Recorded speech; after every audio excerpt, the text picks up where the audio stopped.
Yes hello student, हम start करने जा रहे हैं नेक्स्ट क्वेश्चन एक्सरसाइज 8.2 का क्वेश्चन नंबर सेकंड। इसमें आपको क्वेश्चन में दिया क्या है वो समझिए ध्यान से स्टूडेंट। इसमें देखा A B C D is a rhombus, तो सबसे पहले हम रोम्बस बनाएंगे। रोम्बस बना लीजिए आप।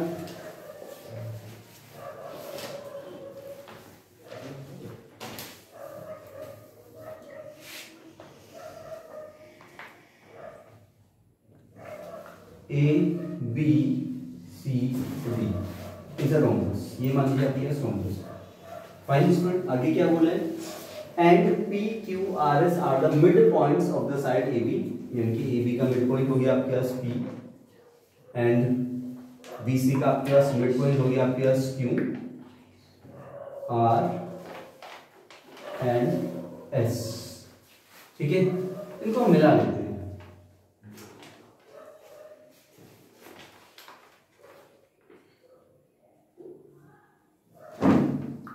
फाइन, अब आगे क्या बोला उसने? Respectively then show that the quadrilateral P Q R S is a rectangle. आपको बताना है जो पी क्यू आर एस है वो आपका एक रेक्टेंगल है, आपको प्रूव करना है। राइट स्टूडेंट, तो गिवन में आपको क्या लिखना है स्टूडेंट? गिवन में आपको ये लाइन लिखनी है, A B C D is a rhombus and P Q R S are the mid point of the side A B B C C D and D respectively. Fine student, ये आप लिख लेंगे यहाँ पे। तो proof की अगर मैं बात कर रहा हूँ यहाँ पे, तो प्रूफ में आपको क्या करना है स्टूडेंट? देखिए उसने बोला है quadrilateral P Q R S is a rectangle, तो यहाँ लिखेंगे आप क्वाड, यानी कि quadrilateral P Q R S is a rectangle. तो रेक्टेंगल का आपको पता है कि जब मैं रेक्टेंगल की बात कर रहा हूँ तो रेक्टेंगल में या तो मैं इसको 90 प्रूफ कर दूं, इसको 90 प्रूफ कर दूं, या इसको 90 प्रूफ कर दूं, या इसको 90 प्रूफ कर दूं, तो भी हमारा वो 90 डिग्री यानी कि एक रेक्टेंगल बन जाएगा। फाइन स्टूडेंट, चलो करते हैं कुछ कंस्ट्रक्शन कर लेते हैं। हम यहाँ पे कंस्ट्रक्शन कर लेते हैं।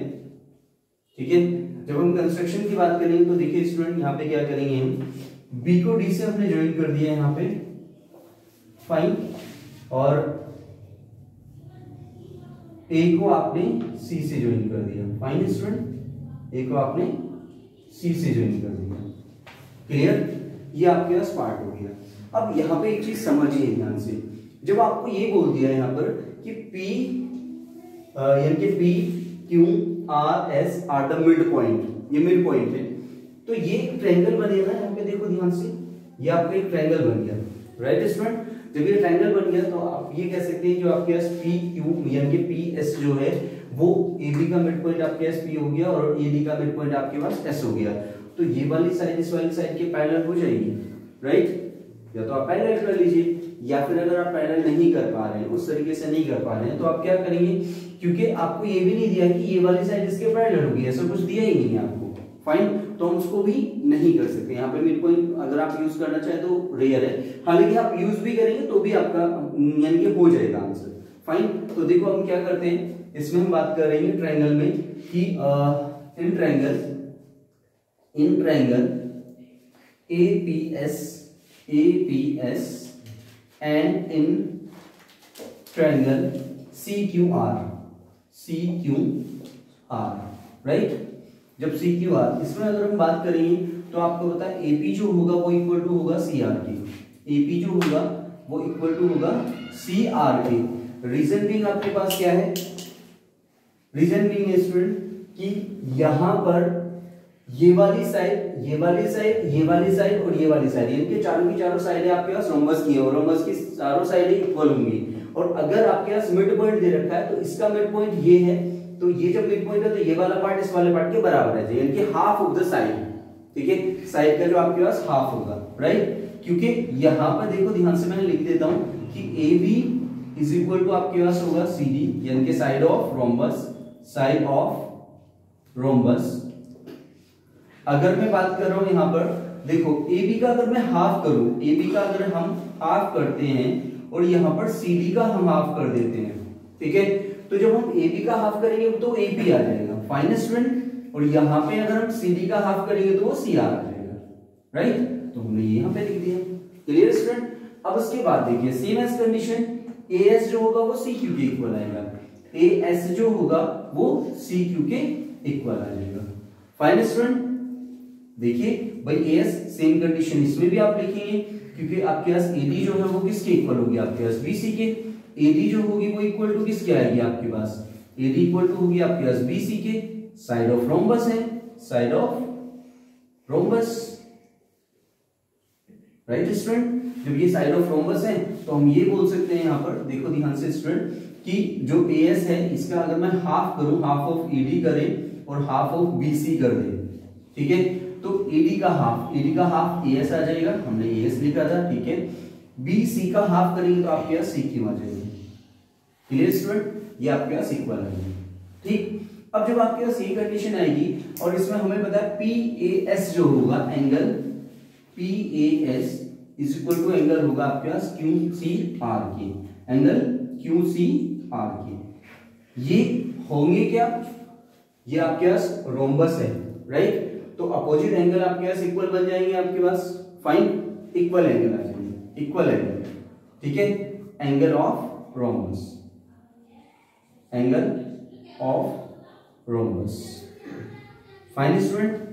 रोम्बस के एंगल आपके पास क्या हो जाएंगे, इक्वल हो जाएंगे, तो हम ये कह सकते हैं साइड एंगल, साइड वाली कंडीशन से प्रूफ हो जाएगा कि ट्रायंगल एपीएस कॉन्ग्रुएंस ट्रायंगल होगा आपके पास सीक्यूआर के, राइट। तो जब आपके पास ये वाला ट्रायंगल इस वाले ट्रायंगल के प्रूफ हो गया है आपके पास, हुआ कैसे, साइड एंगल साइड वाली प्रॉपर्टी से, साइड एंगल साइड वाली प्रॉपर्टी से, इट मींस हम ये कह सकते हैं कि जो आपके पास पीएस होगा वो क्यूआर के इक्वल हो जाएगा, क्यूआर के इक्वल हो जाएगा बाई सीपी सीटी से। क्लियर स्टूडेंट, ये वाली साइड इस वाली साइड की आपके पास इक्वल हो जाएगा, राइट स्टूडेंट। अब जब भी आपके पास इसकी इक्वल है तो आपके पास ये पैरेलल भी हो जाएगा, राइट, क्योंकि आपको क्वेश्चन में देखो उसने क्या बोल रखा है, ABCD is a rhombus and PQRS are the midpoint of the side AB, BC, CD and CQ, right, DA के है, फाइन स्टूडेंट। यस स्टूडेंट, हम इसका एक पार्ट कर चुके थे कि PS जो है वो पैरेलल था आपके पास QR के, फाइन स्टूडेंट। अब देखिए जरा स्टूडेंट, इसमें हम क्या करेंगे, यहीं पे P and S are the midpoint of AB and AD respectively, fine student, respectively। इसका मतलब क्या है कि जो P और S है, ठीक है, वो आपके पास AB का मिड है P और AD का मिड है आपके पास S, तो हम ये कह सकते हैं कि PS जो होगा वो पैरेलल होगा BD के, एंड PS जो होगा वो इक्वल टू होगा half of BD, right student, by mid point theorem, by mid point theorem, right student. अब उसके बाद हम बात करते हैं सेम एज कंडीशन इसमें आ रही है इन ट्रायंगल BCD के अंदर। इन ट्रायंगल ये आपका था, इन ट्रायंगल कौन से में था, इन ट्रायंगल ABD, लिखना चाहो लिख लीजिए आप। नाउ इन ट्रायंगल BCD देखिए जरा BCD, ये है BCD में आपको पता है Q and R are the midpoint of BC and CD respectively। Clear student, mid point है तो मिड पॉइंट है तो मैं लिख सकता हूं यहाँ पे कि QR जो होगा वो इक्वल यानी कि पैरेलल होगा BD के, ठीक है, एंड QR जो होगी वैल्यू वो हाफ होगी BD की बाय मिड पॉइंट थ्योरम,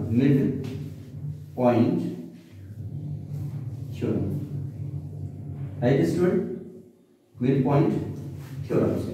अब इसमें देखिए ध्यान से, भाई ये अगर मैं इसको फर्स्ट मान लूं और इसको मैं यहाँ पे सेकंड मान लूं, कोई problem, I hope so there is no problem, तो हम यहाँ कहेंगे from first and second, from first and second. देखो फर्स्ट ये है, सेकंड ये, PS पैरेलल टू BD और QR पैरेलल टू BD।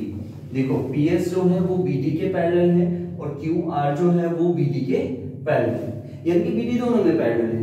इसका मतलब जो आपके पास PS होगा वो QR के पैरेलल हो जाएगा, राइट। तो मैं यहाँ पे लिख सकता हूँ कि जो PS होगा वो पैरेलल होगा किसके, यानी कि इक्वल भी होगा और पैरेलल भी होगा। देखो यहाँ पर BD दोनों पार्ट है, तो ये भी आपके पास पार्ट बराबर है। PS इक्वल टू कितना होगा आपके पास QR के, एंड PS पैरेलल टू होगा आपके पास, PS पैरेलल टू होगा आपके पास किसके, QR। और अगर ये कंडीशन आपके पास बन रही है सो हम कह सकते हैं कि PQRS इज अ पैरेललोग्राम। ये आपका पैरेललोग्राम अभी प्रूफ है, राइट स्टूडेंट। अब यहाँ पे देखिए ध्यान से, जब आपके पास ये वाली साइड इस वाली साइड के पैरेलल है और ये वाली साइड आपके पास BD के पैरेलल है, तो किसी पैरेलल लाइन पर कोई पॉइंट होंगे तो वो भी आपस में पैरेलल ही होंगे। दैट मींस हम ये कह सकते हैं कि जो MSO होगा वो पैरेलल होगा आपके पास किसके, OM की। फाइन स्टूडेंट, तो देखिए जरा क्या करेंगे। अब हम लेंगे हम यहाँ पे कि MS जो है वो पैरेलल है किसके आपके पास, ON की, राइट, ON के पैरेलल है। एंड अगर इसी में देखो ध्यान से भाई ये मिड पॉइंट में है, तो हम ये कह सकते हैं जब ये वाली साइड भी तो सिमिलर होगी कि ये वाली जो साइड होगी इस वाली साइड के पैरेलल होगी, तो इसके बीच में ये वाला पॉइंट हो गया। तो जो आपके पास MO होगा वो पैरेलल होगा किसके, आपके पास MO जो होगा वो पैरेलल होगा आपके पास SN की, राइट। तो ये भी एक तरीके से पैरेललोग्राम बन जाएगा स्टूडेंट, राइट। तो हम ये कह सकते हैं MONS, सो MONS क्या होगा आपके पास, ऑल्सो पैरेललोग्राम। ये पैरेललोग्राम हो गया। अब ध्यान से समझिए स्टूडेंट, आपको पता है जब पैरेललोग्राम है तो MON की जो वैल्यू होगी यानी कि एंगल ये वाला जो होगा वो इस वाले एंगल के बराबर होगा, राइट स्टूडेंट। तो हम ये कह सकते हैं कि angle MON is equal to 90 degree होगा। क्यों, रीजन क्या लिखोगे यहाँ पर, यानी कि ये डायगोनल है किसके, रोम्बस के। डायगोनल के जो रोम्बस यानी कि जो रोम्बस है उसके जो डायगोनल होते हैं वो इंटरसेक्ट करते हैं और परपेंडिकुलर पर होते हैं, राइट। तो यहाँ पर परपेंडिकुलर एंगल बनाते हैं, राइट, क्लियर। यहाँ पे लिखने की कोई जरूरत नहीं। अब उसके बाद देखिए ध्यान से, एंगल